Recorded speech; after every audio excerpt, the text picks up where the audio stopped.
Okay, I'm lying on my bed and I'm doing my best not to squish little muffin right here. Oh my God, I can see that you can see my vibrators right underneath my... Okay, there we go. Vibrators on camera. I talk about vibrators all the time, Allana, just chill. Okay, so I just got off a call with a client who's going to be coming to Costa Rica.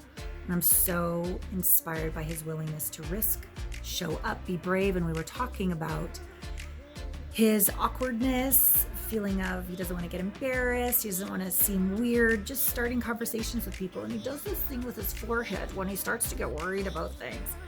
And I was asking him, I'm like, what's in your forehead? And it's, the fear of rejection, right?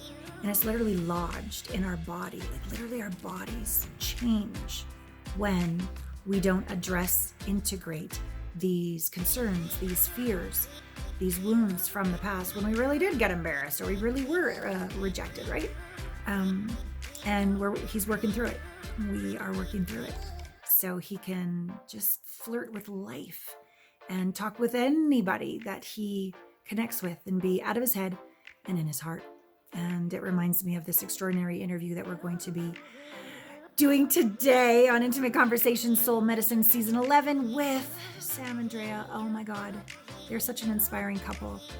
And they talk about as well when we hold these past wounds and traumas inside of our bodies. You'll hear from Sam what happened to him on a medical scare and what happened to Drea in terms of her body, literally, with her birth and then with her divorce. So you're really going to want to listen and check in with your own sweet body. You know, where are you holding tension? Where is there sickness? Where do you do this with your forehead? Whatever it is, because your body is telling you something. Trauma is not wrong or bad, and yet if we don't integrate it and learn its lesson and embody the lesson, the wisdom, our bodies aren't so happy. Yeah. So, and we have the ability to integrate our traumas and have the experience of deliciousness inside our bodies. And so let's listen to this incredible interview so you too can live deliciously embodied as you.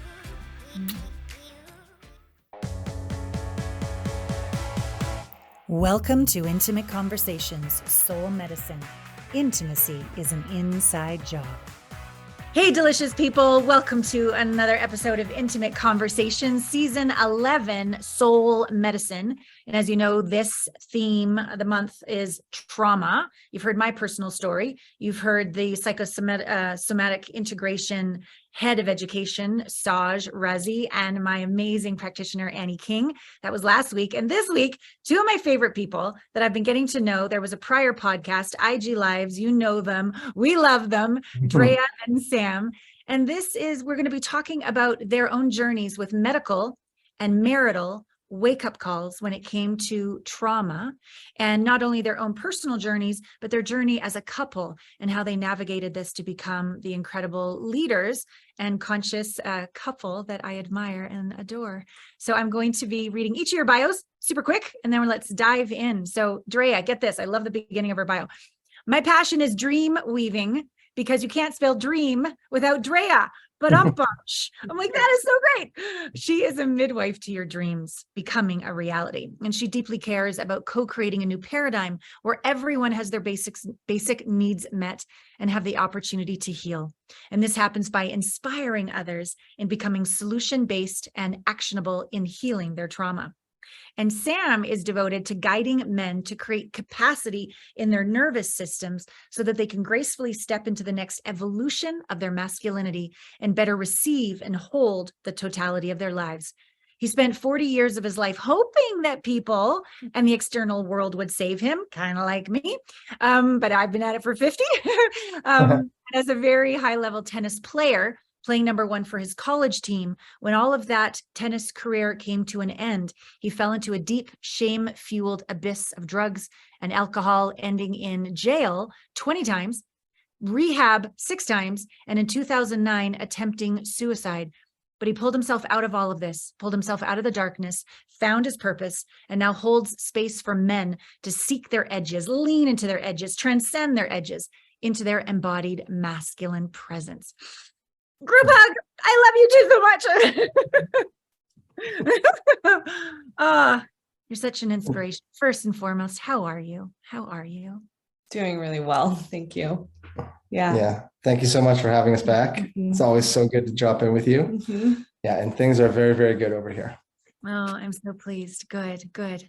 Well, I don't know who wants to go first, but I like to always say like ladies first. Same. I agree. Right? Over here pointing at me. Let Yeah. us honor the feminine goddess. Tell us your story about trauma and how it led to becoming a single mom, your awakening, and then let's do that story first, and then Sam's, and then I want to tie in how the healing of trauma, literally vibrationally, I believe, attracted you to one another's. Your orbits collided because you're willing to do the inner work to then have that outer connection, because the inner connection was there. Yeah, Drea, tell us your story, my love. Thank you for that reflection. I'm going to start, although there's been a lifetime of trauma here, I'm going to start at when I knew that my marriage was over. I was giving birth. Ooh. Yeah. And I had this plan, and I was really desiring to give birth at home. I had a college friend who was a pretty prominent midwife in Los Angeles for people of color. And there was just a lot of fear that was being fed into me coming from different places of like, you can't give birth at home. And I knew that going into the hospital wasn't going to be the answer for me. And yet I yielded and ended up going to Kaiser Permanente, HMOs, been in the Kaiser medical system my whole life. And I can tell you, I think I've been traumatized by the Kaiser medical system my entire life.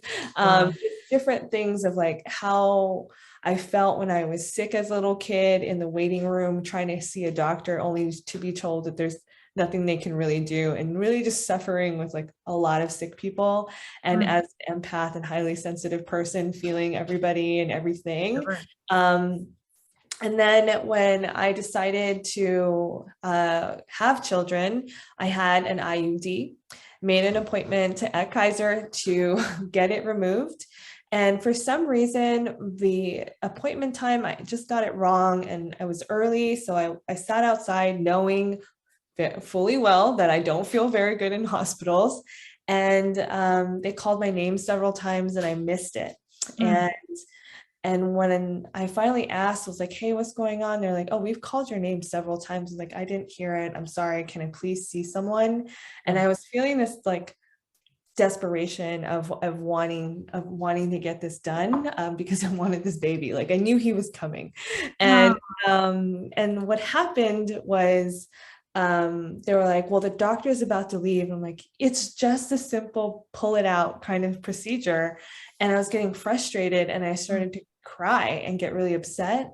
And this nurse was like, if you keep acting like a child, I'm going to tell the doctor not to help you. Oh my God. Shame. It shamed me. And then somehow still got it out. But I was like a wreck after that for several weeks.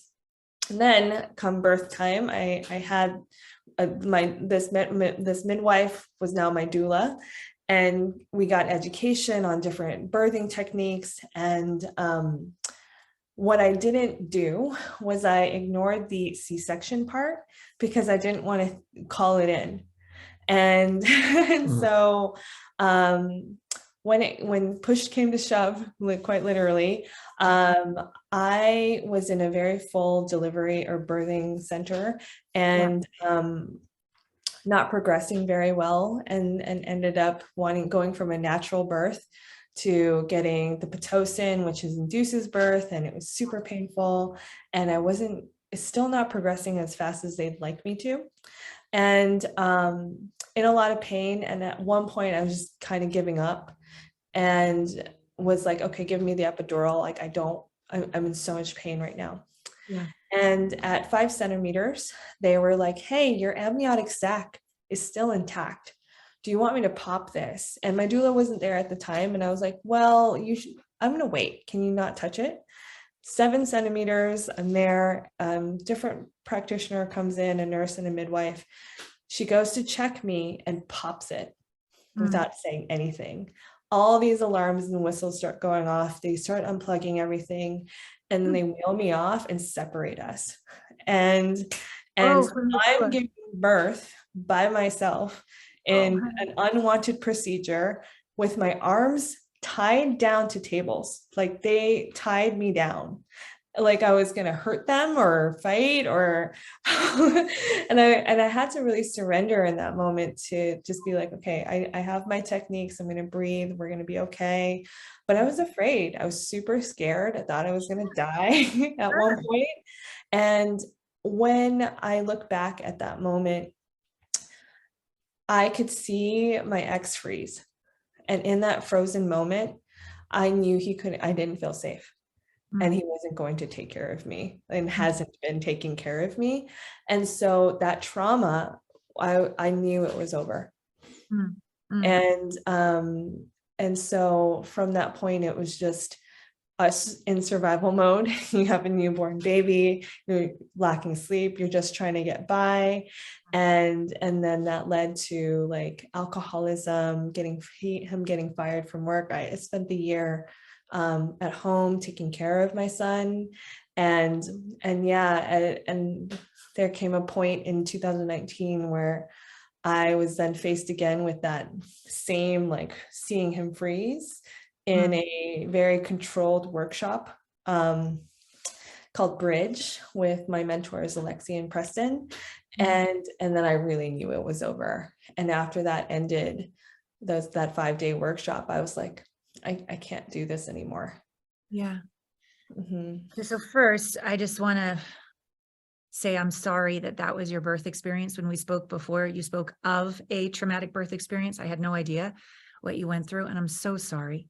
So sorry. And so simultaneously inspired that even in the face of it all, you could have chose to disassociate, check out, freak out, but you chose to surrender and go into your body and go into your breath, no matter what the circumstances are. So to me, that shows the soul that you are, that came in to experience trauma so that you could have compassion for others going through it, so that you could heal it and still be and evolve into even more of the goddess that you are and are destined to be. So I love you. And I love you. Thank you.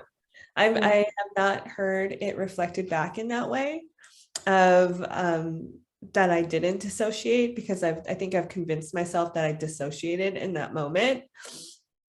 And you're right. I did go back. How did you stay with your breath, baby? I mean, that's the hardest thing. Yeah. Over PhD and dissociation over here. I know damn well what it's like to leave, and to breathe means you are going to be in your body and breathe through it and be one. Mommy and baby are one, right? To go through this very natural process.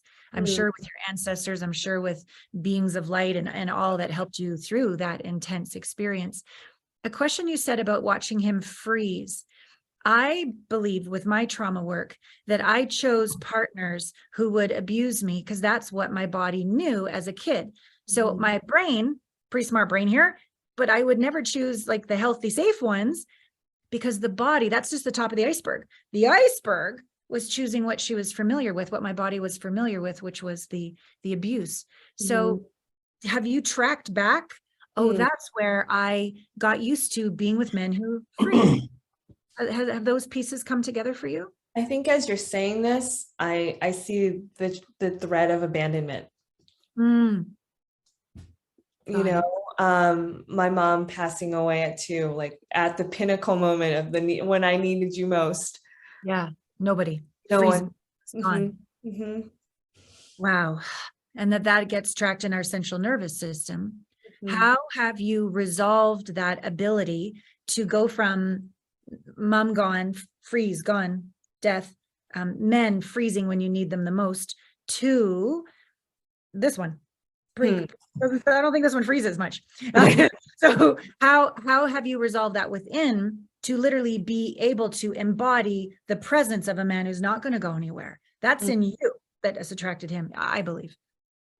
It is committing to not abandoning myself. Thank you. Ding, ding, ding. Yeah. So I'll shut up. Sorry. Tell us more. 'Cause Yeah. that's- And there are still moments in which I have chosen to abandon myself and immediately get the external feedback that I'm going to be abandoned, or I make this story up that abandoning is about to happen. Or I'm just going to decide that he's going to abandon me before he can do it, so that I'm in control of it. Got it. And when you catch yourself with those feelings, beliefs, thoughts, etc., what's the next step? Talking about it. Mm-hmm. Talking about it together. Honest, yeah, being super honest of like, oh, I just clocked it. I know I know what's happening, right? And I think one of the beautiful things is that you have a very quick like shot to bang. What does that mean? So it means like pull the trigger, bullet fires. Yeah. Like it's a lot of times it's used into like a reactionary thing. Like someone's very like quick trigger, like something will happen and they'll just like, knee-jerk reaction. In this sense, I want to reframe that and say that your shot to bang is that you acknowledge this is happening in you, and it's owns it quick, catches it and owns it quick. She'll like really rapidly process what's happening, and like even if it's coming at me like some sort of like venom or like attacking me, and I'm like, what's going on here? She'll pretty quickly, like even if it's on the phone and we're working through something and talking about it, she'll very quickly, like we hang up the phone and like within 10 minutes. Okay, this is what was happening. I get a text from her, or I get a call back, and it's like, okay, I just needed this moment to like come back to myself and recognize what was happening in my body, and then I can say, okay, this is what was happening. And in that process, that's how you process. Like that's a safe place to process a trauma. Yes. And every time that happens, the little trauma monster gets smaller and smaller and smaller, and then you're kind of reverse engineering an event. I do this with my clients, is reverse engineer what the symptom essentially, and then you can back it out and like, okay, I recognize, and then it becomes like, okay, I recognize that it's coming on, and then it could be like, I'm a little raw today. Maybe you have to be super vigilant about it, and you kind of like you get to the point where like the symptom or the event doesn't happen because like you reverse engineered it so far that you're back to the root, and you're like, okay, the charge is gone, and the trauma monster doesn't have anywhere to live anymore. Totally. Yeah. Like it seems like when the moment occurs, you're not disassociating. As I said, you're being with it. So you can bring your ANS system all the way back over and over and over. And I want to also really acknowledge you, Sam, that so the ruptures occurred and she's seeking repair, she's taking ownership and she's seeking repair. You are receiving that, not, well, I sure hope you don't do that again. Because you could, but you are receiving her reaching out to repair. And then I'm imagining that brings you guys closer and creates more trust, which also makes the trauma monster dissolve.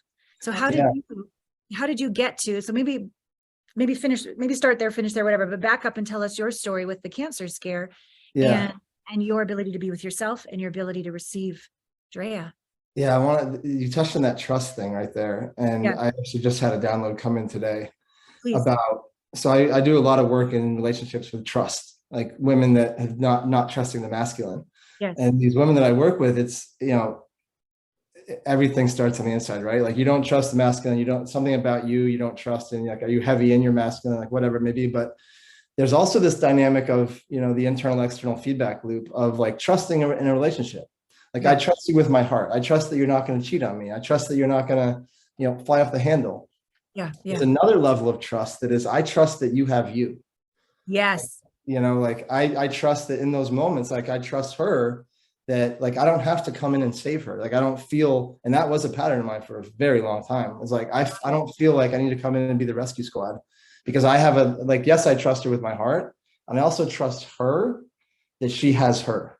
Yeah. Nice. And I think that's like it dropped in today. And I was like, oh, that's like it's a different level. Oh, super good. Because my first two marriages, I would say wounded, soulmate. You're the source of my safety, all of that, right? Yeah. But over here, whole mate or heartmate relationship, two wholes. You've got your own back. Each of us have our own back, and we're together, and we can awaken the best in one another. So I love this bit about trust. And for all of you listening or watching, when you're in a relationship, I encourage you right this second to ask with your partner, if you're dating someone, yes, do you trust your heart with them? But what Sam just said, do you trust that they have their own back? That Yes.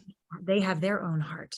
Yeah. Because otherwise we're going to do a codependent thing where we're going to go and rescue, fix, save, control. Yeah. Keep going, Sam. That's brilliant. Yeah. And gotta be honest though, there's moments when I'm still processing, and even though it might be 10, 15 minutes, there's like, there's still this little piece that wants to be saved and like fix it, you know? Thank God we're human, honey. Thank God we're that's perfectly imperfect. And that's a two-way street. Like, I want to also like be the knight in shining armor and come in and like, and I get to do that in a support. Like there's that saving, and then there's support, and it's not stopping short of anything.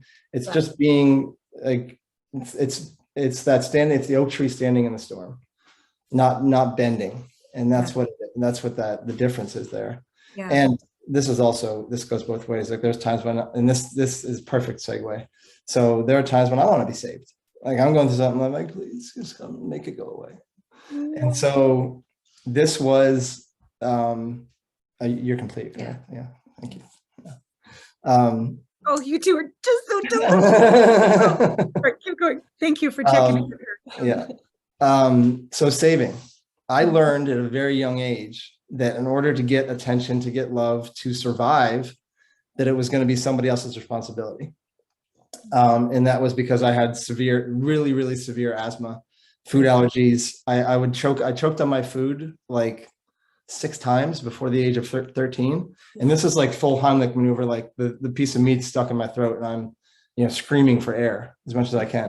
So all these things, and these things are all breath related. So asthma is lungs, allergies, the anaphylaxis, the throat closes up, things being stuck in my throat. Like I have this like really complicated relationship with breath. I used to. This is why breath work is so big for me. And so I learned that saving was not going to be, there's no way that I could do it. I did not trust myself to do it. I didn't trust my body. I didn't trust my lungs. Wow. Severe eczema. I didn't trust my skin. I didn't talk about like not loving myself. Like I literally felt like I was just uncomfortable, like in my physical skin. Like you got the figurative, like I'm uncomfortable in my own skin. Like that was an actual physical, real life human experience for me. And so all these things were, I learned that when I had a severe asthma attack, or when I ate a peanut, or when I had the Heimlich, when I was choking, someone else, doctor, mom, friend's mom comes in and saves me. Yeah. And so I'm like, okay, so that means that like, I have to depend on everybody else all the time to be saved. If I don't, like, there's no way I'm going to survive. Wow. Take that further, that the level of attention that a little kid gets when he's essentially dying is pretty intense. Yeah. Like, and I'm going to be honest with you, it feels good. Yeah. Like it feels like, okay, I fucking matter a lot right now. Totally. Like the world centers around me. And this happens enough times that like I learn that struggling or the saving equals attention, which it turned into my love language. Yeah. Yeah. And so also, that being said, having those experiences, feeling so different than my sisters, then like my sisters would be jealous of me because like, oh, the whole world revolves around Sam because he can't breathe. And it's like, with that becomes there's a feeling of being a burden. And there's also a deep, deep level of shame, like just being ashamed for just the human that I am. Yeah. Just existing. Just existing, like, playing basketball with my friends at recess, and I have to stop and have an asthma attack. And like, they're all like looking at me, and like, I'm like, I feel like, I feel like just shame. Like, I feel like, why does everybody stop looking at me? I can't breathe. Like, and kids would like ask me, go ahead. Oh, I'm just saying, probably also a shame that you liked the attention. So shame that you're the burden, but all the shames. Yeah. Yeah. Looking back. Yes. At the time I didn't recognize that. But looking back, yes, like, and that'll come full circle in a second. So yeah. So this shame, like I just operated with low levels of shame about who I was. So like when I would walk into a bar, for example, it was like being on the basketball court, having an asthma attack. I felt like everybody's looking at me like, look at that weirdo. Like, oh, what's that kid doing here? He's not that cool. And so a few drinks takes that away. I become the life of the party. 15 years later, I'm an addict and alcoholic. Got it. All because of shame. Yeah. It was just fueled by shame the shame I felt for me being me. And like, then, going on dates, like, going on dates was something that kept me in an alcoholism for probably the last 4 years of it, because I would be sober and fine, and I would be by myself, and like 3-6 months sober. And then I'd be like, okay, I'm ready to go on a date. Sit down at the table, like, I need a drink, because I hadn't handled the shame yet. Right. I needed something to grease the pipes. And so it was that crutch. Alcohol became my savior. Tennis was my savior for a long time, which, you can say is a healthy savior or not, but like, it saved me from, like, instead of going to parties in high school and like hanging out with my friends, like on the weekends, I was always going to play tennis tournaments. Me and my dad drive all over New England playing tennis tournaments. And that was so safe to me, because I didn't have to deal with those eyes on me, or that risk of, the social anxiety that, essentially like a public execution, having an asthma attack. And so that was like, and all these things, I found all these things to cover up this shame. And so fast forward to this medical awakening. Is that I was diagnosed with cancer on November 1st. This was a recurrence of oral cancer. Now, looking back, the first time it happened in 2009. That was when I first had it. And so when you look at a cancer, the Chinese medicine says to look 2 years prior. So what was going on? So 2009 is when I had the cancer and it was removed. But in 2007, what was happening? I had just gotten my first DUI. My girlfriend had started questioning me about everything I was doing. I started showing up at work drunk. Like, all these shameful things were starting to happen in 2007. So this ulcer developed in my mouth. And you can go into mouth, like speaking truth and like being seen, asking for your needs to be met. Like, all this stuff is like a mouth emotions related kind of thing. Throat. Yeah. And so in 2007, all this like shame, I was in rehab. I went to rehab for the first time. I went to jail, like overnight jail for the first time. Started telling lies to my family. Like, all this is when like it all came to a head in 2007. And so 2009, the cancer came, got it removed. 2011, 2 years later, so I kept drinking, and I actually in 2009 was the suicide attempt. So that was shame fueled. Like, I just was so tired of feeling so shameful that I said, I'm just going to jump. I'm at a bar, and I got, drunk enough that it was like, this is it. I'd been drinking all day, started at 9 a.m. This was 6 p.m.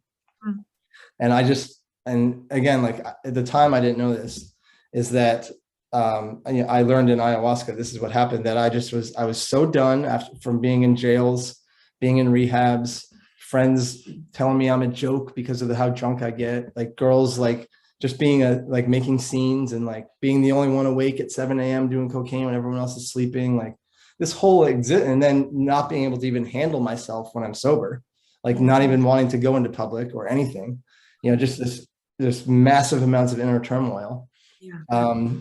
So 2009, 2 years later, 2011, the cancer came back. Precancerous cells developed on the same spot in my jaw. So that was a year later, I stopped drinking. So I didn't stop drinking in 2011. I definitely understood at that point that like this has to stop. And so that's also when I really started doing like deep inner work, like around 2010. Got into this thing called gratitude training, which is similar to the bridge experience that Drea was talking about. And so all this stuff started coming out. And so in 2011, got this cancer cells were removed again, saw doctors for 6 years, all the way to 2018. And they were like, nothing has come up in 6 years. You're clear. Unless something major happens, you're good. So this past year, we went to Burning Man, and the same spot in my mouth was like, it was an open wound in my mouth, to the point where I couldn't really talk or eat. Everything was painful. The spitting blood. I mean, it was the doctor said, don't come back unless something major happens. Something major was happening. And so I look 2 years prior. So like late 2020, early 2021 was when I first went to do ayahuasca. And it was when I was first shown all this shame that I carry. Like, I had not recognized how much shame fueled my existence until that trip to Peru. And so that's when I first noticed that the spot in the mouth, kind of like it got rough. It got a little different, but it didn't change much. And so I kind of watched it, and I talked to a doctor on the phone about it. He's like, unless it like starts spreading massively, like just keep an eye on it.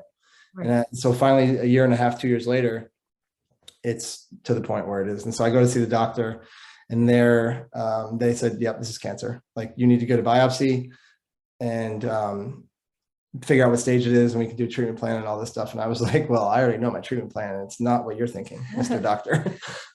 This is going to be completely, you know, Joe Dispenza emotional. Like, I know this is not a physical thing. This is a energetic, emotional thing.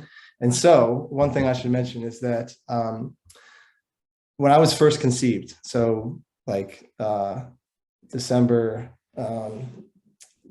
like the March of 1974, my mom got pregnant with me. And for the first couple of weeks she was pregnant, she thought she had cancer. Instead of, she didn't know she felt like sick and like gaining weight and like all these things. And she's like, I don't know what's going on. Like, I'm pretty sure I have cancer. And so she was like, I need to go to the doctor because I have cancer. And so they go to the doctor and like, oh, actually you're pregnant. And so everything shifted there. And the first few weeks of my life, I essentially was told that I was cancer. Yeah. And so immediately, I think, and this is what I've come to, is that this is where all this like struggle that I've created in my life is because like, oh my God, you tell me I'm cancer. Like, I don't matter. Like, you're trying to get rid of me. I need to create ways that I matter. And the other side of it is that I'm going to feel this extreme shame around who I am. So just existing. And so when we went to Costa Rica in November, I saw the two doctors. They both said cancer. I had the biopsy scheduled for the 13th of December. And between the time that they diagnosed me and the biopsy, I went to Costa Rica, sat with ayahuasca, and also like got deep into meditations and like really emotional, like just addressing every emotional thing that would come up. I'd be like, okay, it's here. And I would just process it out. Yes. So on the last night of ayahuasca, the shame, like I was confronted with every single version of me that I'm ashamed of. Yes. I felt this shame leaving my body. Wow. And all these traumas, this trauma of like being the kid in the hospital in a tent after almost dying on the Little League field, the shame of like the kids looking at me in the hallways, like these traumas that I experienced growing up of like, you know, the Heimlich maneuver being done on me, that the trauma that my body held onto that, like all of it, the breathing, the choking, the allergies, like it's all here. And that in Costa Rica, it all got expelled. And then I came back and got the biopsy and they're like, yeah, the cancer's gone. Yeah. And so what I said before, there's this victim, this shameful victim that I was carrying around. So when they told me I had cancer on November 1st and November 4th, my little victim, that kid that was so sick, that was so addicted to attention not addicted, figured out that this form of attention meant love. Cheering. I felt him start cheering and smiling and celebrating inside of me. Wow. Because he was like, I get to live again. Like, because I did so much work on the inner child that like I hadn't done this like depth of it. And so they told me I have cancer. I'm like, yes, I need this. I need this to get on stages and talk about my story. I need this to matter in the world. Like, I need to have cancer so that I can matter again. Because I was feeling some type of way about like not mattering and being too small and like not having the balls to like fulfill my mission. And I'm like, oh, this cancer, that's my permission slip. I need this. Wow. Yeah. And then 7 weeks later, I get the biopsy and they're like, yeah, you don't have cancer anymore. That same little kid got depressed and started crying. It was like, oh, so we don't get to be a victim anymore? Like, stop right there. Who did you be in that moment to him? Higher self to little you? To the little kid that was feeling depressed. Thought we needed to have cancer. Yeah. In that moment of awareness that was happening, what did you do? I sat with it for a few days, like, and it affected us, like, because she was like, you don't have cancer, like, this is super joyful, oh my God, like, this is amazing. And I'm like, I'm like sad because like this, and it's the inner child was like grieving. It was a grief. And I went to the kid, and I know exactly who the kid is, and the version of me. And I went to that kid and I said, we don't need this. Like, we are much more valuable without this. And just repeatedly looked and said, like, this the fact that this happened at all ups your importance, or like your story, like magnifies your impact in your story. Like you don't need to carry this shame around anymore to be important. You don't need to have this, you don't need to be saved by, like, you don't need reasons to be saved anymore. And like just having these conversations with this inner child and doing the meditations and just sitting with it. And eventually, I grieved it. It was a grieving process. Yes. Wow.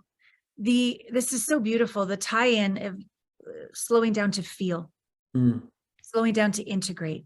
And it's not enough to just talk to your little guy and tell him this. I'm assuming the 2 days of integration was deep grief, sorrow, crying, the integration through that we don't ever give ourselves permission to feel. We stuff it down and keep seeking something or defend from something. But if we really do, with the help of beautiful plant medicines, with the help of our own higher self, with our little one, with the help of our conscious partner, if we can just not be responsible for our partner, but just be responsible to, and just be there with ourselves and be there with each other and feel, it integrates through the body and it results in, tell us, what has it resulted in? I just like the word that comes up is freedom. There's freedom, peace, freedom. Like I have, so it's a knowing too. Like there's like things that used to bother me don't. Like situations that used to bother, like bad days. I had a bad day like last week, and it was like, I was like, this is the first bad day I've had in a really fucking long time. And it was gone in a day. Like normally that's like a 3-day thing. This freedom though is, it's the space and it's the belief. So I'm deeply spiritual. I have been for a long time. And there was a ceiling on my belief in source, in trust in source. And that was my intention for 2022 was like, I want to believe, honestly, I want to believe like this one does. Like, I want to have the level of belief that she has, because I felt these things, and the ceiling was that I was afraid to express them, how spiritual I actually am. I was afraid, because part of me was like, I don't know if I'm very, very skeptical, or I'm very like resistant to it. And I was like, but I know it's in me. Like I feel it. And I'm hitting a ceiling. And so I was like, I want to believe. And so then going to Costa Rica, I upped that intention. I was like, show me what it's like to believe. Because like in this moment, I know I have cancer, and I know that I'm not going to do radiation and chemotherapy. I need to believe in something very, very powerful beyond myself for this to work. Because if I don't believe, it's not going to work. I'm going to die. Totally. Yeah. And so that was my ask. That was my intention. And now, like I said, like it's belief. Like it's just radical belief. Thank you. Thank you. I want to go back to you, Drea, because he says, I want like this one. To me, it's just semantics, but play with me. To me, belief lives in the head, thoughts, beliefs, stories, the top of the iceberg. And then underneath the water is the knowing, pre-thought. It just is. But to get there, oh, look at all the layers of trauma we need to integrate. Oh, there's a lot of stuff. Oh, lifetimes. Look at that. Like, oh God, decades. Okay. But once we chunk, for me, the experience is my heart. I could be brave and have that open. Very good at disassociating and hearing spirit, but it wasn't in my hips because I hadn't integrated the trauma that was in there. And having this last year, which is the year that I got to meet the two of you, and getting in, like, it's like a basement. And in the basement, I know. And my eyes see, but there's like other headlights or eyes in my hip bones. And it's like a discernment of life through my hips, and knowing that then goes through this, like a lotus flower opening in my heart that allows, I used to get a lot of Botox right here, but like I was like doing this, I was scrunching my forehead because I was trying to figure out how to be safe my whole life. As I live in my hips, and my heart is open like a lotus flower, what happens is my forehead calms down, and then the center of my head, my pineal, turns on, and then like Saturn rings, I know, from non-local intelligence, I know shit that my little baby brain has been trying to believe, but it could never get there. It's those are my words and my experiences. Drea, what was it like for you to believe or know? And then back to you, Sam, the gift of doing the work. My favorite word is conviction. Okay. Tell Like us. the ultimate knowing. Like my belief system is so strong that I know so deep down in my soul, in my body, in my heart that this is real. And it's the only thing now that exists. And so many times through plant medicine, just being shown through conviction that like all is so well, all is healed, heaven on earth has been created. Like I have done it for myself, and like that then ripples out collectively that like the whole is healed. And it's I fall off the train sometimes, and I know that is like what I am connected to, and that is my mission, to be that vibration of knowing. Then that will be what becomes a tuning fork for others to believe in themselves too, to know that everything is well. And that gives me the invitation that no matter what's happening along my journey, whether I'm like sick in my bed with pneumonia for a whole month because I wish death upon myself, a couple days before it all started, that it's part of it. It's all part of it. And even in those moments of suck, I can enjoy it and be with it and be in it, and not try to shove it away or tell it that it's wrong, that I can feel whatever I want to feel in that moment. And I think that openness is how I'm able to process so quickly, because with enough practice, we all can be quantum beings and compress time and make those leaps. Right. Yeah. So I love that. The views I've had with in journaling or being in nature or plant medicine has been a beautiful support, is I see this circumstance that I had been shameful of, felt guilty about, embarrassed, whatever. I can just see it as this module of curriculum of being on the planet. I'm like, oh, that's where we learned how much you can hate oneself. Oh, that was that was called custody battle. Okay, great. Like criminal assault. Got it. Super good. Like I'm just like, oh, I got an A. I leaned in. I learned. I forgave. I came home. I'm the embodiment of that wisdom. I don't get to carry that anymore or be embarrassed about that anymore. I got it. If I can see it with the eyes of, it's a curriculum for me that led me to the capacity to have this next curriculum. I couldn't got here without going through that. Don't make excuses or push it away. It was a required curriculum for the PhD. You got to get your bachelor's and your master's. That's all. Here we go. I have such sweetness and grace with myself when I look at it that way. And then I drop in, no more resistance, total allowing. I got it. But I forget regularly. I love that frame on it, the curriculum, because it's so true. It's the progression of it is exactly what is always necessary. Like I used to spend a lot of time, and I still do, but so feeling like, so I wasted I could say wasted. I spent my whole 30s in jail and rehab. And so then I'm like, so great. So I'm 10 years behind in life in everything I do. And then you get into like the healing or the coaching industry, and it's a lot of 30-year-olds. So now I'm almost 50, and it's like, okay, so I have 10 years of my 30s gone that I'm behind, and now I'm 10 years older than everybody. So I'm essentially 20 years behind. And like, I tell myself this, like, I got to make up point of view, but okay. And so it's like, just dropping into like, no, these are all like, this is all the necessary curriculum. Like, this is exactly what I. I so get it. I was literally on an IG live before this with a 30-something-year-old who's figuring out now, and it's taken me till my 50s to figure out. And the tears came up, and I let them. And I said, oh, thank you for showing me a blind spot that I've been still shaming myself, that this last year of my healing journey, I've spent so much time, energy, resources healing that I haven't spent as much working on the business, and it hasn't been as lucrative. And I didn't see that I was really still judging myself for that. Until I heard her say, I just took the last year off of my life to do IVF and get pregnant and just be. And then I had this moment of jealousy. I'm like, well, isn't she lucky? Because I have to pay all the bills. I'm a single woman. And then I like integrated that. And I'm doing this all in real time. IG, and I'm crying and I'm sharing. And this is, I think, also what I love, intimacy, vulnerability, where we can not push it down when you're in a relationship like the two of you or an interview like this. It comes up, just be real. Yeah. So let us, because we could talk for hours, but I want to honor, if you guys would like to follow each of them on Instagram, please do.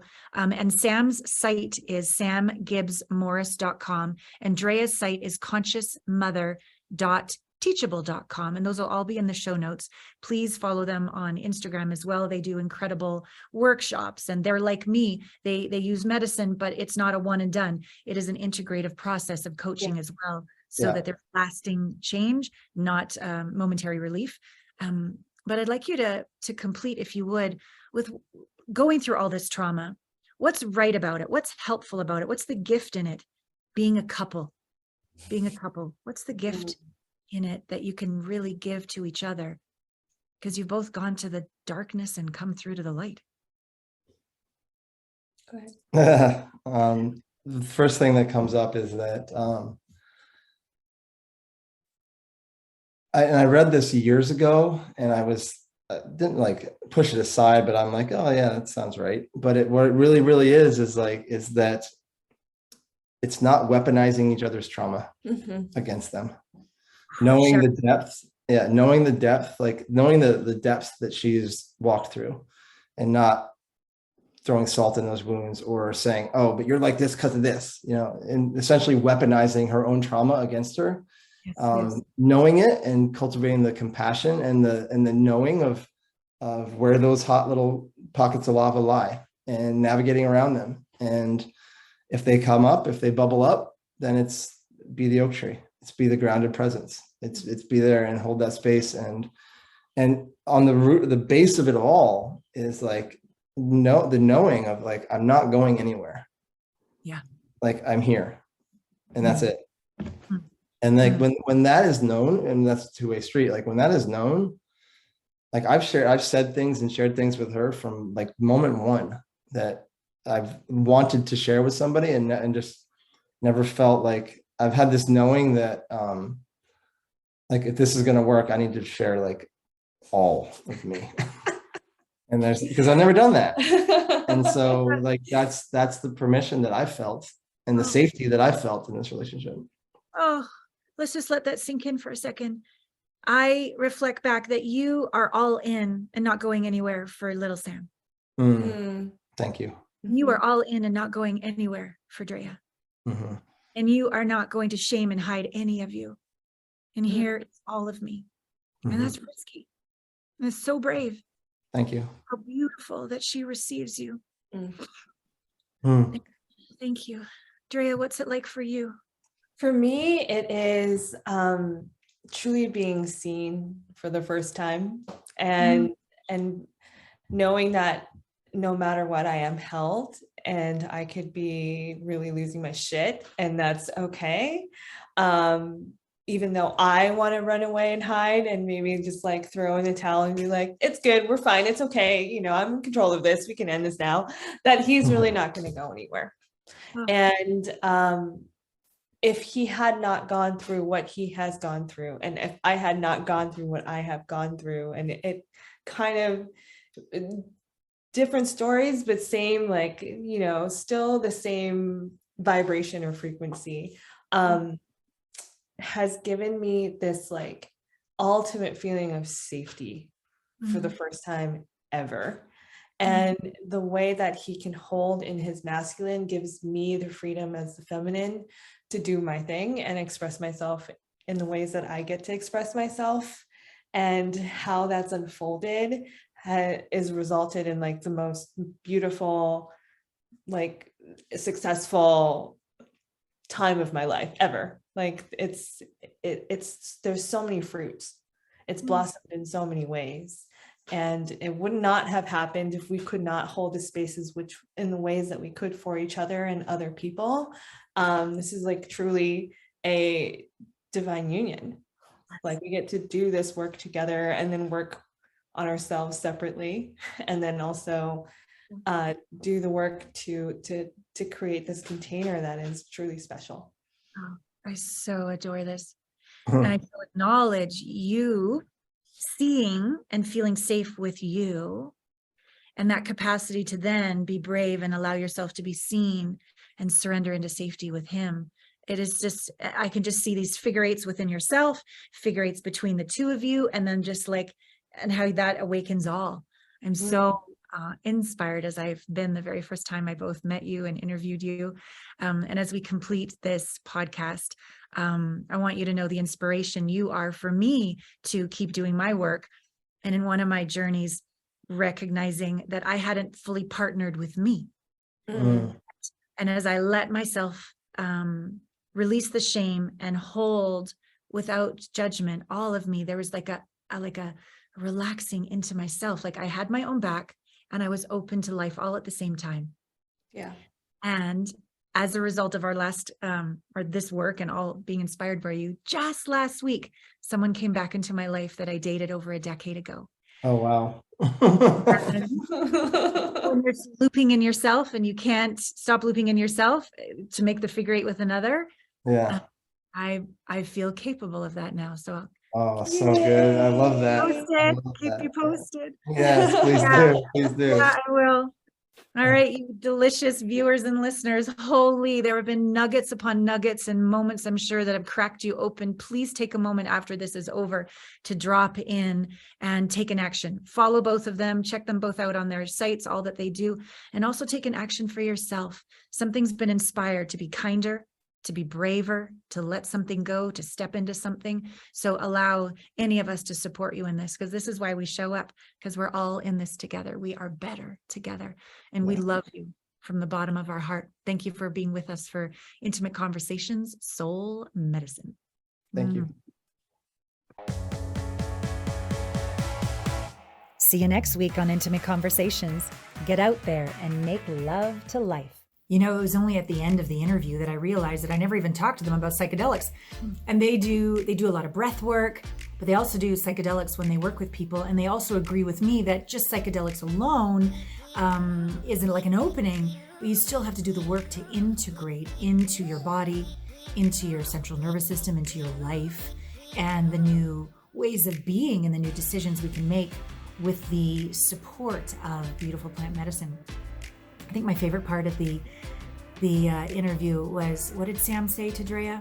Like, I'm right here and I'm not going anywhere. And how that allows Drea's nervous system to calm down.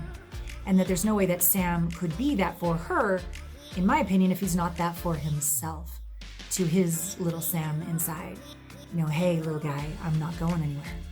And for me, this ability to combine using plant medicine with the 20 years of intimacy training, it somehow for me softens these areas of tension where the trauma is lodged, looping in my body, and it supports it in releasing and allowing me to partner with myself more deeply, me to partner with my body more deeply, me to be in my body, to be partnering with my body in the first place. Me to not leave my body and only be able to partner with the universe when I go out to tier 3. No, I can be in my body, partnering with my body and the universe here on the planet. And I must say, I look forward to the experience of lovemaking. I've been single for a while now. I've never been this in my body before. I'm having fun with myself. But the pleasure and the surrender and the letting go. Yeah, the true communion that's possible for us. I wish that for you. I wish that for me. And I'm sure Sam and Drea have some of that going on. So what a delicious interview with two beautiful souls. God, I'm blessed. God, I'm blessed. Thank you for being with us on Intimate Conversations. Please follow them on social media. Please go to their websites, check out what they do. They are good people. All right, until next time. I love the shit out of you.